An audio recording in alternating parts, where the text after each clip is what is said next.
Hi guys, welcome back to the channel. So last class we have started with ETA, that was encephalotrigeminal angiomatosis, which is also known as Sturge Weber Anomaly. Okay, so we have seen it is not a genetic inheritable defect, but it is the anomaly that is present from birth. Okay, and the most noticeable clinical feature was ipsilateral facial angioma. Okay, will we continue this today?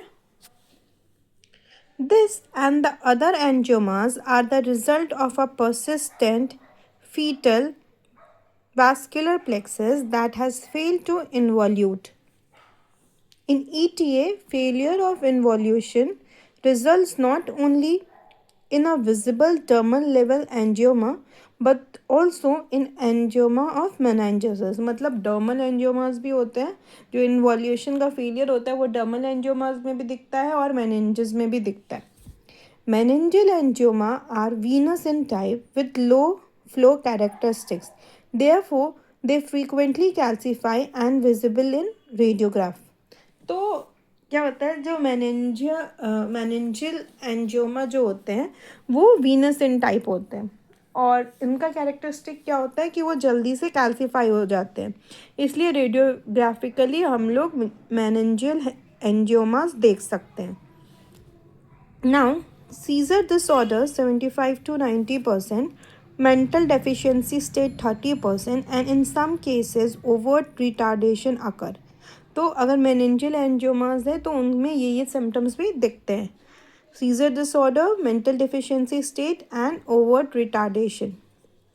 Oral angiomas either in bone or in soft tissue corresponds to the facial lesions.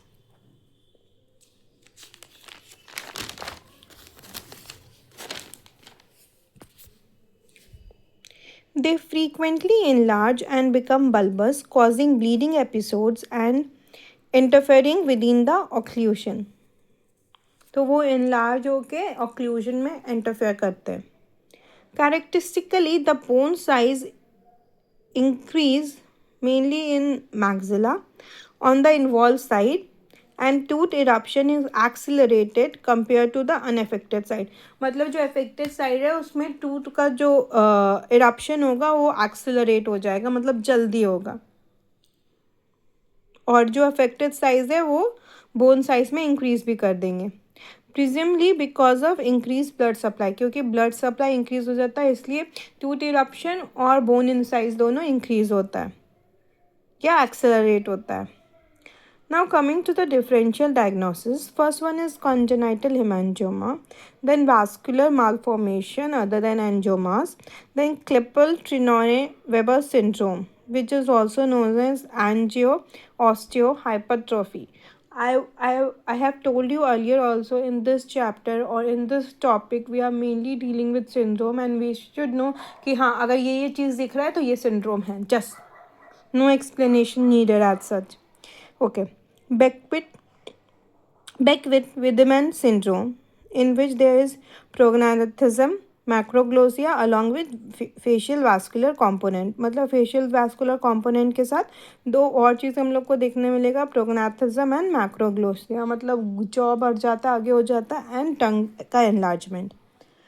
Now coming to diagnostic workup, internal carotid angiography for meningeal angiomas first 2 years के लिए this can be done, but after 2 years जैसा हमने पढ़ा था Venus type है calcification होता है तो हम लोग को प्लेन स्कल रेडियोग्राफ या पैनोरामिक रेडियोग्राफ देखना का यूज़ करना पड़ेगा for the diagnosis, because 2 years के बाद कैल्सिफिकेशन स्टार्ट हो जाता है.